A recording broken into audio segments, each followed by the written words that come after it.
Verifying trig identities is a useful process when you need to convert a trig expression into a form that is more useful algebraically. When you verify an identity, you cannot assume that the two sides of the equation are equal because that's what you're trying to prove. This is like a question. Hey, is this side equal to this side? Well, if we prove it, then we can say, yes, in fact, they are equal. As a result, when verifying identities, you cannot use operations such as adding the same quantity to each side or cross multiplication. You have to choose a side and then hammer away at it. We are like mathematical blacksmiths. We choose a side and we hammer away at it. So, first step, which side do you want to start on? To me, the left-hand side looks more complex, and it's easy to go complex to simple. So what I do is I show the world that this is the side I'm starting on. Now, like a horse with blinders, you can't see anything else. When your horse puts blinders on, it can't look to the right or to the left. So this is what we're working on, left-hand side. It's like this is the question and this is the answer.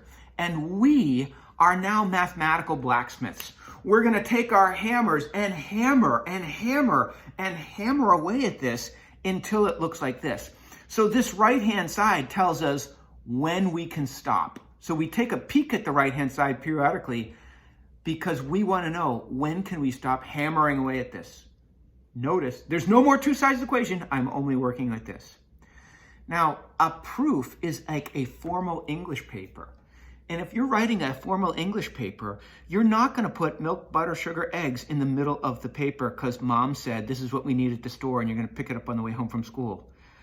And there's not going to be any coffee spills in the middle of it. You wouldn't do that to your English teacher, so don't do it to me. I know my identities backwards and forwards. They're old friends of mine. If they're not with you, well, number one, go and study. But a technique I suggest you use is this. Over here, write yourself some notes so that we're all clear this is not part of your proof. Now, I'd like to substitute for secant squared. I got to do something, and the technique that I'm going to use is this first one. I'm going to substitute an identity. So I know that tangent squared theta plus 1 is equal to secant squared theta. So that means every time I see secant squared theta, I can make a substitution. And that substitution will be right here, secant squared theta. So what I'm going to substitute for secant squared theta is tangent squared theta plus 1. Notice, if this angle is theta, I keep on using theta. Now, this left-hand side is equal to this. So I'm not afraid to say that this is equal to this. And then I show, well, plus 1 and minus 1 cancel, and I'm left with tangent squared theta over secant squared theta. Now, from this point, up to this point, I've showed that I'm working vertically. And so if you can, I would appreciate you working vertically. I don't know what to do here, but if all else fails, I do know that I can write everything in terms of sine and cosine. So that was my second technique there, write everything in terms of sine and cosine. Look, there was no order to this, by the way. It was just 7 different good techniques. So I can write this as, and again, if I had more room, I would keep it vertical. I will write this as sine theta over cosine theta. Well, that's tangent theta. If I square that, it's going to be sine squared theta over cosine squared theta over secant is 1 over cosine squared, which becomes 1 over cosine squared theta. Hopefully you can see here that we could do the old keep, change, flip. What technique am I using? I know I'm not going to keep on doing this to you, but I'm doing some algebra. some of the algebra right here is keep, change, flip. So that's what I'll do. Keep the numerator, sine squared theta over cosine squared theta. Change division to multiplication and flip. So this becomes cosine squared theta over 1. Now I show that these will cancel. When can I cancel? Only across multiplication. Only across a multiplication sign. I'm just going back to my notes. For instructional purposes only, I want to talk about this. If you have sine theta plus 1 over sine theta, that's a plus sign here. You can't do that. No, no, no. You can't do it across a plus sign. You can only do it across a multiplication sign. So this will give us, if we snake back around here, sine squared theta. Oh, that is my right-hand side. So this is like a stop sign. You can stop here now. Now, again, I like to do this all vertically if I can. I'm just running out of space here. So for instructional purposes only, I went down to the left and back. I wish I didn't do this because the first proof I'm showing you is kind of this snaky one. And believe me, I've looked at some snaky ones over the years. Please be easy on my eyes and work vertically from top all the way to bottom. By the way, I consider this is almost like a hamburger bun.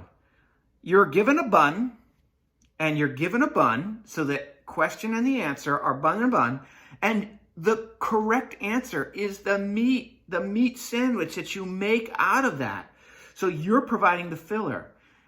Also, look what I do. I take little baby steps. I'm not doing anything in my head because the whole idea is to show each step. If I did everything in my head, I could say, oh, there's the proof. This is equal to this. Yeah, because I'm just doing it in my head. That doesn't work. You have to show logically why this one is equal to that one. Show every steps. Do baby steps. One little thing at a time. These trig proofs are also akin to having the bell ring and the intercom says, everyone go to the Performing Arts Center. Some of you want to find the quickest way to get to the Performing Arts Center to get a good seat. Others of you don't care. And you might go around the swimming pool 4 times and then around the track and then finally show up at the Performing Arts Center. It doesn't matter. As long as you show up there, you're all set. So here we have a little more freedom than we did when we were solving those conditional equations. Let's take this same statement again and try to prove it. But this time, instead of substituting for secant squared theta, you might ask yourself, how did you know to do that? Well, I just did something.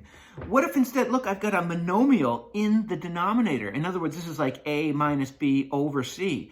And so I can split up the fraction. The technique I'm using is splitting up the fraction.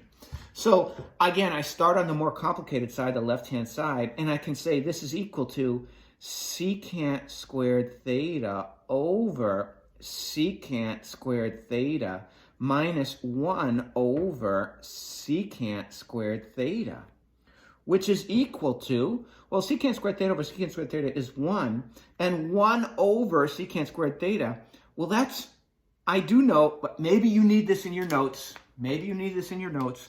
So in your notes, you could say, well, cosine of theta is 1 over secant of theta. Therefore, those 3 little dots mean therefore, cosine squared theta is equal to 1 over secant squared theta.